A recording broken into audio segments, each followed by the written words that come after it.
Record. We're on the air. Okay, we'll do a review of negation. So negation comes into play when we make a statement. We can say, I'm hungry, I'm hungry and you're hungry because we haven't had our lunch yet. Have not had. That's negation. And so we can make a statement, and we can make a grammatically positive statement like we are hungry. That's a grammatically positive statement.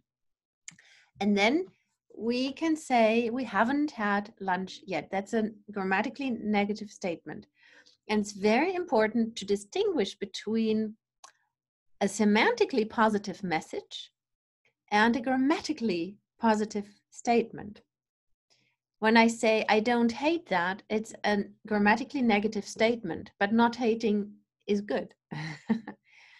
Yeah, when I say I hate that, that's a grammatically positive statement, but semantically it's not nice, it's not healthy.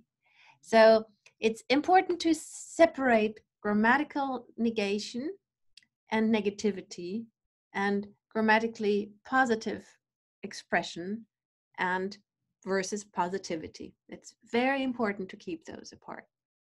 However, we know that the subconscious mind doesn't understand the adverb no or not.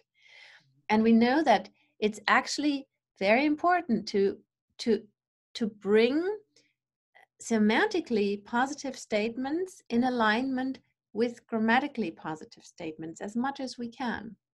So for us, for our subconscious, or for our health, for our psychological health and our relationships, it's very important to say, I love this, rather than I don't hate it.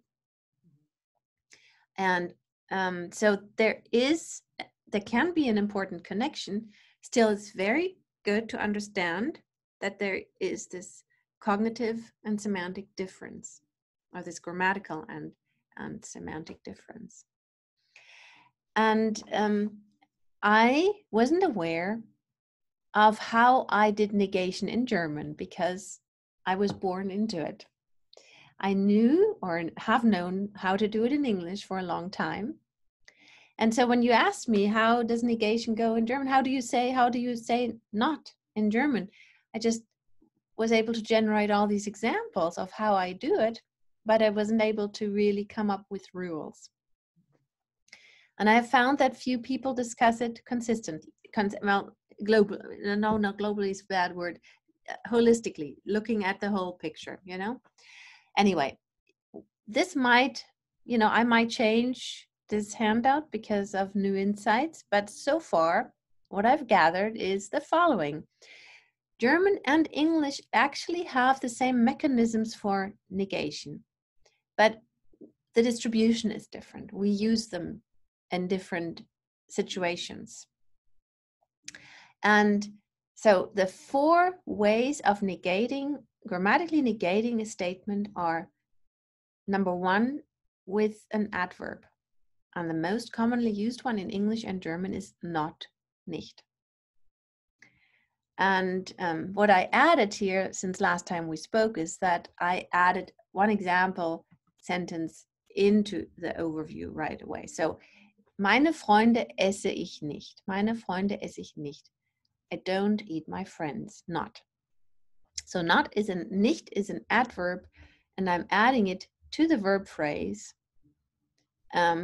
And then it becomes grammatically negative. The second option that we have both in English and in German, but that we use much, much more in German, is adding the adjective kein, which is declined. Yeah, you do a declension like all other adjectives. So you have masculine, feminine, and neuter, and it goes in agreement with the noun. So mein Freund is singular, meine Freunde is plural. Meine Katze is singular feminine. Meine Katzen is plural feminine. And the endings for adjectives, the correct endings, are not as important as people think. If you simply use the neuter adjective in front of the correct noun, people will understand you. It's nice if you know the right ending, but you can survive without it. But it's important to understand the difference between ich habe ein Auto, I have a car, and ich habe kein Auto, I don't have a car. And now English has the same thing. We can say I have no car, but we don't say it as often, and the situations when you would say that are different. But no can be an adjective in German and in English, just like kein is an adjective, a negative adjective. It's like the negative article, you know, it's ein Auto, kein Auto. Ich habe kein Auto. And in this particular sentence, this is the grammatically correct way of putting it. You wouldn't say ich habe nicht ein Auto. That would be wrong. And I'll get to it in a bit. The next option is that I can actually use so-called what I call negative pronouns, and we have them in English and we have them in German. Ich habe niemanden im Wald getroffen. I met no one in the woods. I didn't see anyone. Now in English, it's a little bit different. You often say I didn't see anyone. So there's this question, when do you use someone and anyone? And no one. But we don't go there right now because we're not doing English grammar. But no one exists, nobody. And so, ich habe niemanden im Wald getroffen. And in this case, we wouldn't say, ich habe nicht jemanden im Wald getroffen. We simply don't. We say, ich habe. So here the verb phrase is grammatically positive, but we bring the negation into the sentence by choosing a pronoun that expresses that there is nothing, nobody. It's so, yeah, ich habe niemanden im Wald getroffen. And then there is the option of adding a negative prefix to nouns and adjectives and adverbs. So I can say I am happy, I am unhappy. I could say I am not happy or I am unhappy. Now, semantically, there is a slight difference between them. Again, I am happy is better for your psyche and your soul. Then I'm not unhappy, right? Or I am, and there is this thing that usually English and German, standard English and standard German, don't like the double negative. In dialects, you definitely find the double negative, but in standard English and standard German, people frown on that. So you don't say I am not unhappy or I don't have no car. And sometimes when you look at colloquial language or at dialects, a double negative can sometimes reinforce the negative, and sometimes it can make it disappear. So if you're not unhappy, then you're actually content. Yeah. However, you don't, for some reason, you do not feel really happy or content. You just are not unhappy. So it's a different state. So there are reasons for doing it, even in standard language, but just be very aware and imitate the pros. Watch what people listen to, what native speakers that are competent native speakers say, and then imitate that. So these are the 4 ways that I can think of that we bring in negation into a sentence. And English has that and German has it. And as I said before, the distribution of when you use that, that's different, but the mechanism is the same.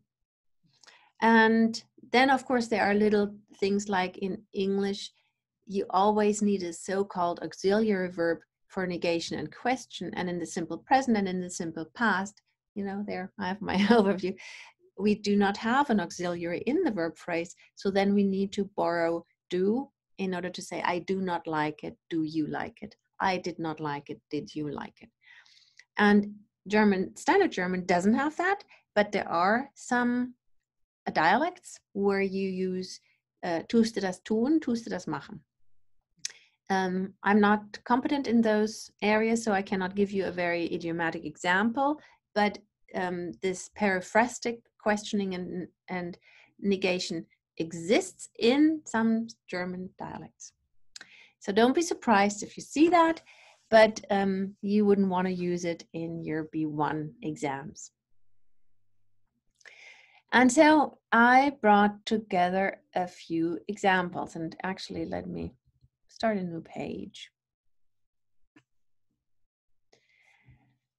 So what I did is I gave you some overview, an overview with examples, and then I added some comments. So simple examples with adverbial negation. Du kannst reinkommen, ich schlafe nicht. And we could turn, is this big enough actually? We can make it a little bit bigger like that. Du kannst reinkommen, we could actually also negate this one. This is a grammatically positive statement. You can come in. Can you do that in German? Can you turn that into a negative statement? Try it, or should I? Please do it. Du kannst nicht reinkommen. And so to turn this into a grammatically positive statement, ich schlafe, which is very, which you couldn't say because when I'm sleeping, I can't talk to you. So, ich möchte jetzt schlafen. I want to sleep now. Du kannst jetzt nicht reinkommen, ich möchte jetzt schlafen. That would be turning this around. Ich will jetzt nicht schlafen, I don't want to sleep now. So you can come in, you're not disturbing me, I don't want to sleep now. Du kannst reinkommen, ich schlafe nicht. Then it's simply the information, I'm not sleeping. Und ich will nicht schlafen, I don't want to sleep. Ich brauche seine Hilfe jetzt nicht. I don't need his help right now. Ich brauche seine Hilfe jetzt nicht. And if you want to turn that into a positive statement, it's ich brauche seine Hilfe. Ich brauche jetzt seine Hilfe. Interessanterweise, interestingly, if I frame this in a positive, grammatically positive statement, I would say, ich brauche jetzt seine Hilfe. Ich brauche seine Hilfe jetzt, I wouldn't say, but when I negate it, I would say, ich brauche jetzt seine Hilfe nicht oder ich brauche seine Hilfe jetzt nicht. Then you have two options. It's tricky. And to be honest, I cannot tell you why that is. If I ever find out, I will tell you. But don't worry about it, because if you place this jetzt into an unusual position, people will still understand you. And the main message is, I need help. Please help me. Okay, ich brauche seine Hilfe jetzt nicht. And of course, in German, it is very common to start with the object in position 1. And then we know that we have to bump the subject behind the verb, because in German main clauses, the finite verb is always in position 2. So if I wanted to start the sentence with the object, then I would say, seine Hilfe brauche ich jetzt nicht. And that would be if I, seine Hilfe brauche ich jetzt zwar nicht, aber ich hätte sehr gerne seine liebevolle Unterstützung. But I would love to have his loving support. I don't need his help right now, but I would love to have his support. Anyway, ich bin nicht müde. And if we want to turn that into a grammatically positive statement, it's ich bin müde. Ich bin müde, ich bin nicht müde. Okay, now we have examples for adjectival negation. And obviously, adjectival negation can only happen when we have an object, because we need a noun as object, I mean, because we can only put a negative adjective before a noun. It says that my connection is unstable. I hope that you can hear me. Okay, so heute muss ich keine Hausaufgaben machen. I don't have to do any homework. And there we hear this, I have to do no homework today. I wouldn't say that in English. I don't have to do any homework today, I would say. But in German, I would definitely say, heute muss ich keine Hausaufgaben machen. If I want to change the word order, things will happen. I'll talk about this later, but these are some standard examples. Da hilft kein Jammern und kein Klagen. this is interesting. I just said we need an object, but because I put the subject behind the verb, I actually can use a negative adjective in the subject. Da hilft kein Jammern und kein Klagen. Ich habe kein Auto, I don't have a car. Ich habe keine Lust dazu, I don't feel like it. Ich habe keinen Hunger, I'm not hungry. Ich habe keinen Durst, I'm not thirsty. Ich habe keine Angst, I'm not afraid. This is also an interesting thing to look at the translation, and maybe I should put the translation in there, that a lot of times Standard German uses have as a main verb and then puts a noun for it. Ich habe ein Auto, ich habe kein Auto, ich habe Lust dazu, ich habe keine Lust dazu, ich habe Hunger, ich habe keinen Hunger. So we express both the positive and the negative with the main verb have plus an object, when in English you would actually express that with an adjective. Ich habe keine Lust, I don't feel like it. Then it's a verb actually. Ich habe Hunger, I am not hungry, then we use the link verb adjective thing. Ich habe keinen Durst, I'm not thirsty. Ich habe keine Angst, I'm not afraid. So that's an interesting idiomatic difference. And those are good little sentences to remember. Ich habe ein Auto, ich habe kein Auto. I don't have a car, I have a car. Ich habe keine Lust dazu, I don't feel like it. Ich habe große Lust dazu, oh, I totally feel like it. Ich habe keinen Hunger, I'm not hungry. Ich habe Hunger, I'm hungry. You said you're hungry now. Also du hast großen Hunger und ich soll nicht von Essen erzählen. Besonders nicht von mexikanischem Essen, right? I'm hungry too, and I would love to have a burrito right now. And I make a pretty mean vegan burrito. I hope one day. Pardon? After this video. I don't have the ingredients. You have to come and visit me one day and I'll fix you my food. Yes, I also make a very good Mexican rice. You know, this veggie with all these veggies in there. It's like a Spanish fried rice. Yummy. Also, ich habe keine Angst. I'm not afraid. Ich habe Angst. I'm afraid. Okay, so that covers the adjectival negation. Examples, more examples of pronominal negation. Keiner hat ihm geholfen. Nobody helped him.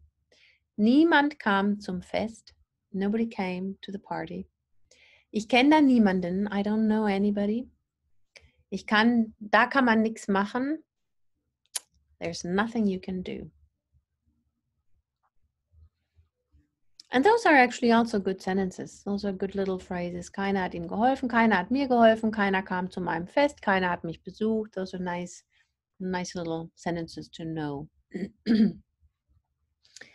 Okay, now we have lexical negation through word formation. So we add a negative prefix. And English has the same thing. In and un means the opposite of whatever.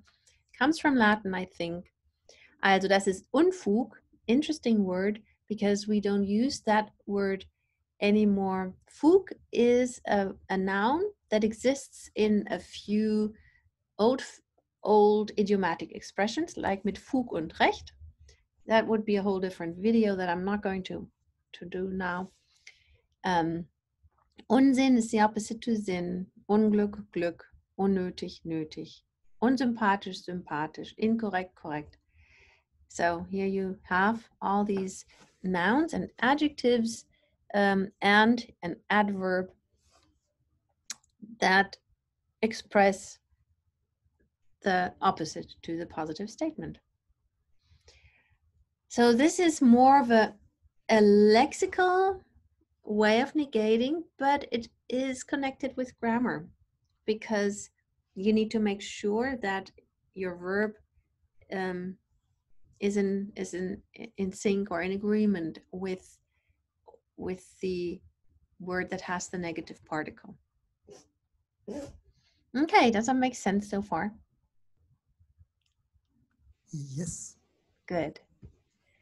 Okay, and if any of your friends would like to have this handout, they can send me an email and I will send it to them. Okay. Yeah, and if anybody has questions, I can send them in too. I will try my best to answer them. Thanks, Frid. My pleasure. Okay, then some notes about group A. Not, nicht, is this very basic negative adverb. And of course, there are other ways of expressing negativity with adverbs. You can add a few more words, or you can actually use a prepositional phrase that is functioning as an adverbial that contains the negative adjective and thus turns the negative the adverbial into a negative adverbial. So here we have this basic sentence, das mache ich nicht, I won't do it, or I'm not doing that right now.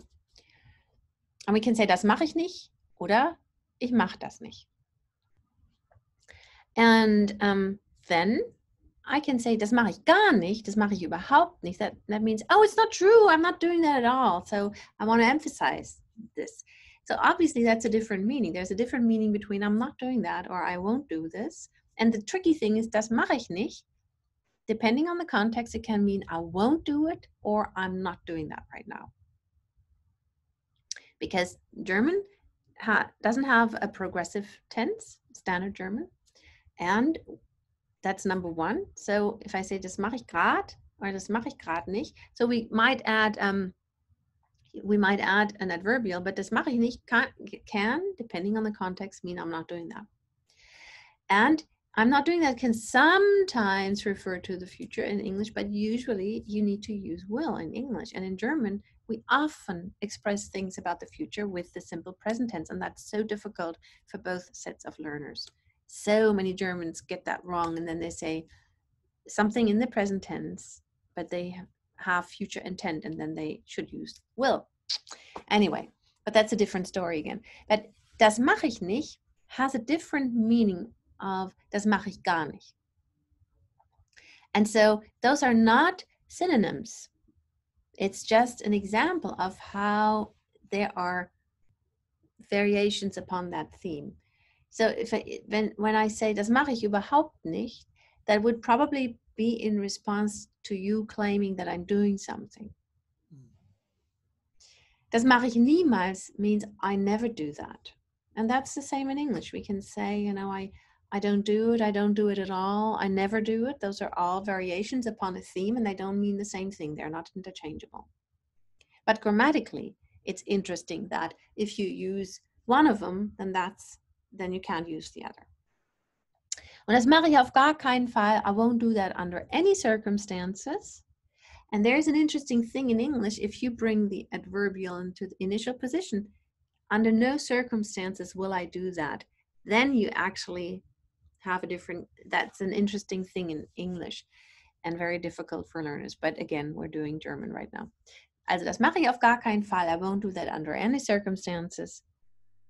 Then we have the negation in the prep phrase functioning as adverbial. And I promise to do my video today about word classes, and tomorrow an introduction to clause elements. And that'll be interesting for both sets of learners. Okay, but this is easy in some ways because English does the same thing, and I wouldn't be surprised if Spanish does the same thing. But you could think about this. I suspect it's the same. That you have all those four options, but the distribution of when you use them is different again. Okay, so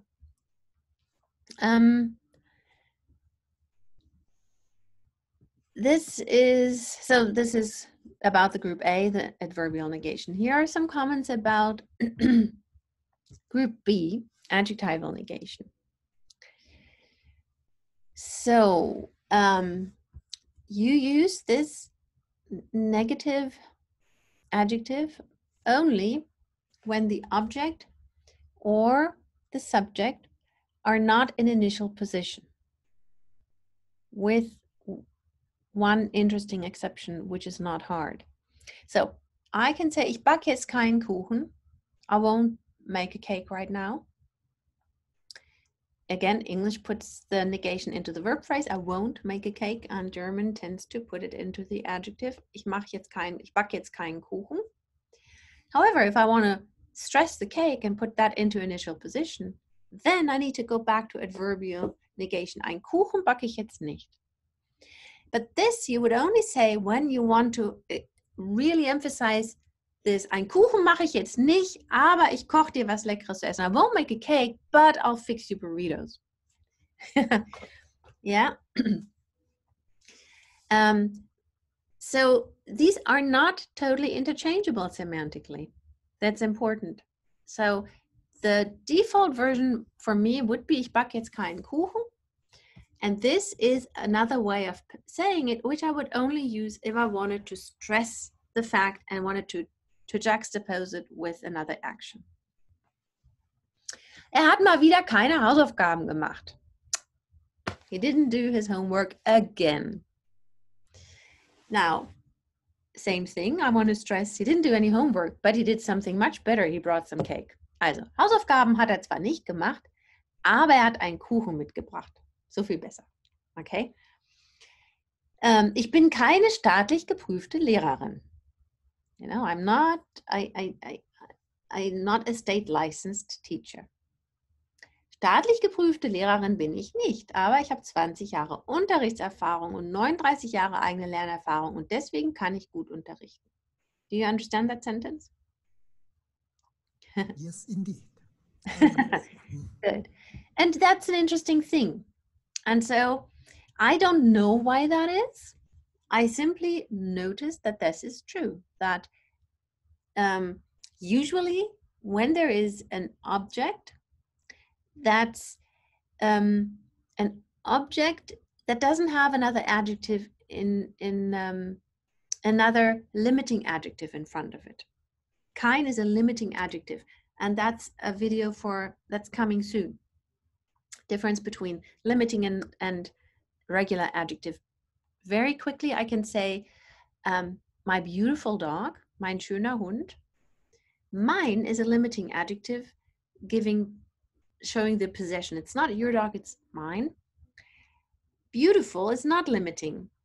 Of course it modifies the dog, and you know it's a choice I make, and there's an underlying predication and all of that, but it doesn't limit the number, and it doesn't say anything about my relationship to it.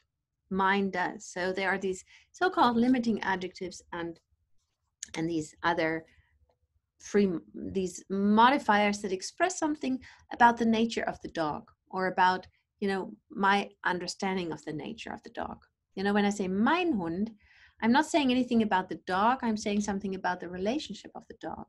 When I say my beautiful dog, a beautiful dog, then of course it's my personal opinion, but I'm talking about my perceived attributes of the dog, and that's different. So I'm actually describing the dog. And of course, if we think about it, we know that we're never subjective, we're never objective, it always has to do something with the eye of the beholder. But grammatically, there's a difference between trying to describe the dog itself or trying to describe something about the dog situation, like my dog, one dog, etc. And so when we have kein, can only be used when there is not another limiting adjective. Like when I meine Hausaufgaben habe ich nicht gemacht. Ich habe meine Hausaufgaben nicht gemacht. Let me see, do I say that? I should add that here. I haven't added that here. I talk about that. Yeah, this is actually important. Hang on. I talk about that somewhere, but I forgot one.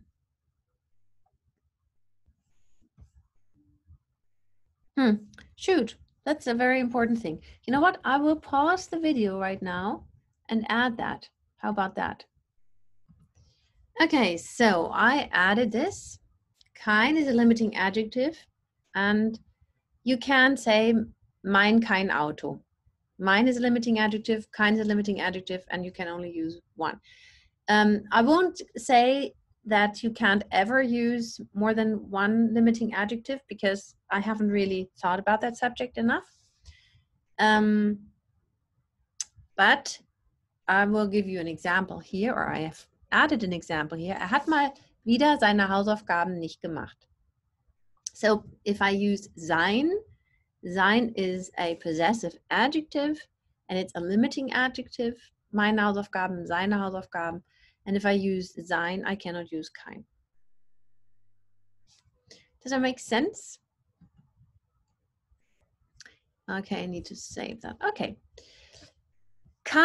Now here come exceptions to the rule. I said that in initial position, when an object or a subject is in initial position, we don't use kein. And that is true for normal nouns. However, it is not true for fixed expressions. Like when I say kein Mensch oder keine Sau as a synonym of niemand, then I can use kein in initial position. Kein Mensch kam zum Fest means niemand kam zum Fest. Keine Sau kam zum Fest, which is an idiomatic expression which is not very polite for either the pigs or the humans. and then it means also nobody came. Keine Sau war da. Nobody was there. An diese Regel hält sich keine Sau hält sich an diese Regel. Meaning, niemand hält sich an diese Regel hält sich niemand. And here is something, when I say kein Geld zu haben ist wirklich schlimm, then kein Geld is not a synonym for nothing, but it is actually an expanded infinitive as subject. To have no money is horrible. To be without money is horrible. To have no money is horrible is the verbatim translation, and to be without money is horrible. To be poor is horrible. When you have an expanded infinitive phrase as subject, or you have a subclause as subject, then kein can appear inside of that structure. But that's not the same thing as saying that. Anyway, and this rule is not set in stone. You know, you can often find exceptions, but usually they're pretty good reasons when we look deeply. Sometimes they are plausible historical reasons, and sometimes other reasons. And I think when we study, a language, it's good to not worry about the exceptions so much. Understand the basic principle so that you can engage in language acquisition. Now, here's another thing that I just want to mention because you could see it. When I say Geld hat keins, money he does not have. That's a special kind of expression where you say he doesn't have any money. Hat kein Geld.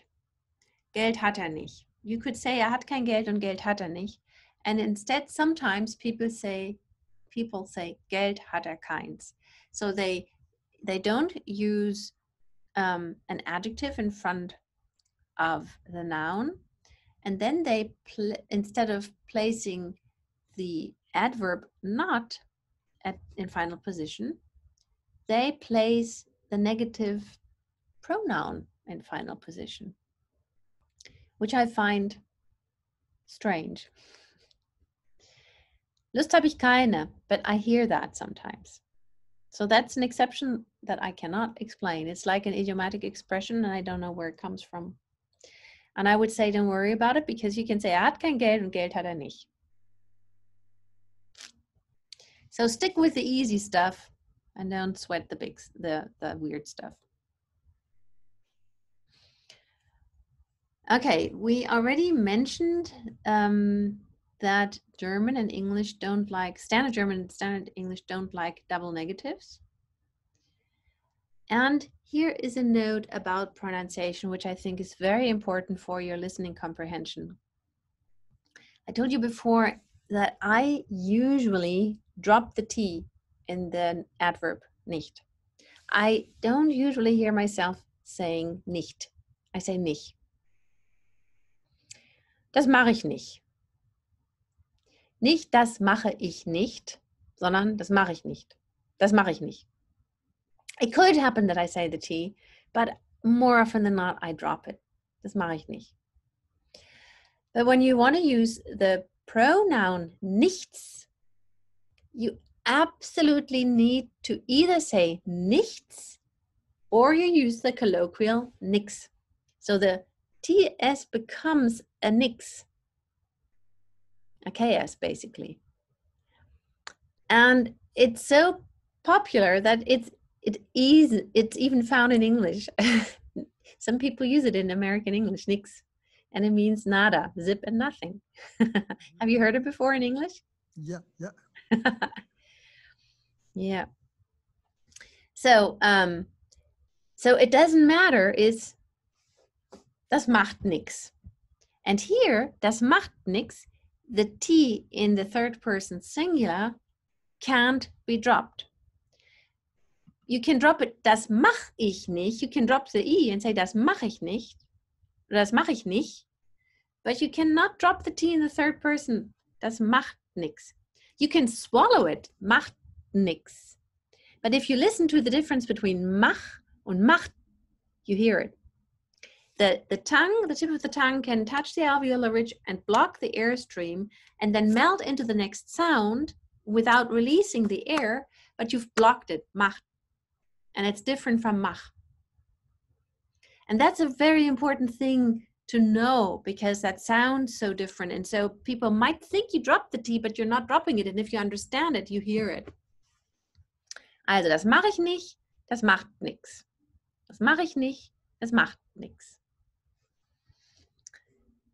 Okay, yeah, then I mentioned here, you can stop the video and then read this, that of course in colloquial language and in all the innumerable dialects that German has, people do all kinds of things. They use the double negative and they have all kinds of ways of saying things and we won't worry about it. The good news is that if you talk, some, like me, people will understand you everywhere. Not that my language is perfect, not that I don't make mistakes, but I can make my meaning. Okay, so more examples of negation. Can you take that on board or is that too long then? No, it's okay. Let's go at least one more. Yeah. What I wanted to do is I just wanted to give you examples and I wanted to group the examples in accordance with this overview that I gave you. I'll quickly remind you of the overview. Look at these. We have our 3 groups of main verbs in English and German. Intransitive verbs, transitive verbs, and copular verbs, also called link verbs. And it's so fantastic that there are such few patterns. And these patterns exist in main clauses and in subclauses. And it's very, very helpful to remember at least the 3 standard examples. And we have them in German as well. And I just would have to dig a little bit to grab this. So I just grabbed the English one. And so I'm going in accordance with that pattern to present you some examples. Most intransitive verbs can take an object. If you want to turn an intransitive verb into a transitive verb, you can add a particle or a preposition. But a regular transitive verb cannot take an object. And so we don't have adjectival negation. Schläft nicht, he doesn't sleep. Hat sich nicht umgeschaut, he didn't turn around. Will nicht schlafen, he doesn't want to sleep. Kann nie vor 23 Uhr einschlafen. He can't ever go to sleep before 11 o'clock p.m. Ich gehe nicht vor 23 Uhr ins Bett. I never go to bed before 11 o'clock p.m.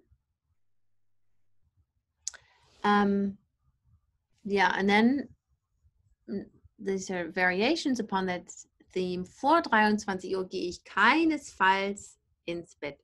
Then I chose a different adverbial to express grammatical negation. Okay. Now in the group 2 verbs where we have an object, we cannot always use this limiting adjective kein. For instance, I indicated that above, but here are more examples. When I use a pronoun instead of a noun, obviously most pronouns don't take adjectives, so I can't use kein.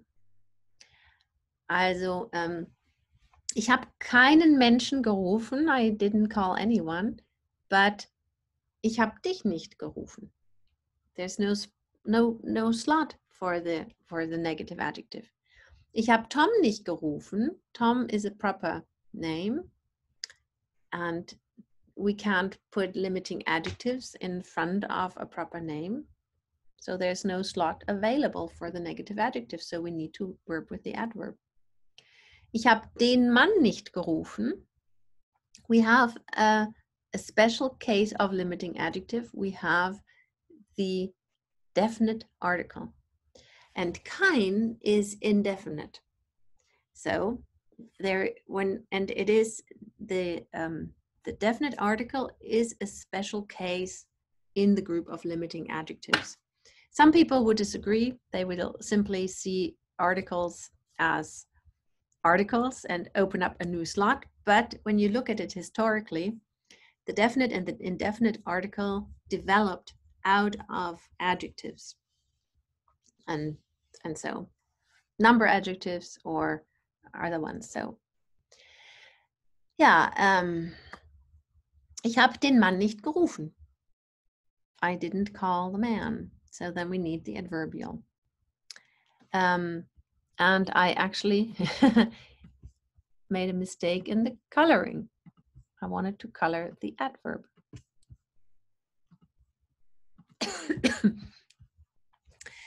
Ich mache das nicht. Ich mache keine Hausaufgaben. Ich mache das nicht. We have a pronoun again. We can't add the adjective. Ich habe das niemals gemacht. We have a variation upon that theme here. Ich kenne seinen Namen nicht. Sein is, I mentioned that above.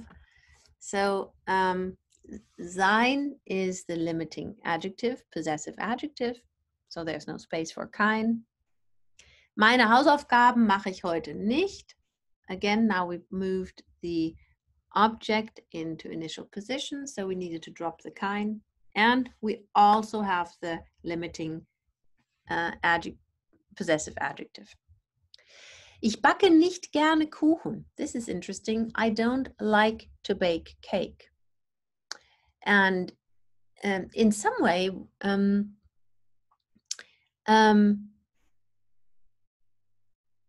because we have added the adverb gerne, we are negating actually the other adverb. We're not negating the cake, but we're negating the nicht gerne. So here, the not actually doesn't go with the verb, but it goes with the adverb. Okay, so these were basically these examples of, when the object or the subject is not in initial position, or when the slot is taken, or when you have a pronoun, then you can't do negation in group 2. Now with link verbs, when you have adjectives or adverbs as the subject, the predicate complement, which in German is called the Subjektprädikativum, horrible word for most Germans, then obviously there is no no slot for the adjective either. So ich bin nicht müde. I'm not tired. Sie ist nicht betrübt. She isn't sad. Sie wurde nicht krank. She didn't get sick. Ist nicht gekommen. He didn't come. Er blieb nicht stehen. He didn't stop. Die Tür ist nicht zu. The door isn't closed. Die Schule ist noch nicht aus. School isn't finished yet or hasn't stopped yet or whatever. More examples that you can read by stopping the video, and you also have the paper. Yeah, I actually think this is long enough for now. Would you agree? Yes. I think I will stop this now. Mm-hmm. What I did in the remainder, I gave you more examples, and then I systematically have juxtaposed affirmation and negation. Mm-hmm. Yeah, we can do the second part. And you basically, actually, I don't need to discuss this because these are just examples of what I explained. Mm-hmm. And so I just wanted to juxtapose affirmation and negation, grammatical affirmation and grammatical negation. Mm-hmm. And I again stuck to this intransitive, transitive, and copular pattern. And I will add examples in the future that work. So ich sollte die Küche putzen. I was supposed to clean the kitchen. Ich sollte die Küche nicht putzen. I wasn't supposed to clean the kitchen. And sooner or later, I will also color parse these. But, you know, I think it's good to have these examples. And now you have this, and whenever you're in doubt, you can, or you have some free time, you can simply read these. Mm-hmm. And if you have a question, you'll just send me an email or a WhatsApp message. Okay, so I will stop this recording. Thanks. My pleasure.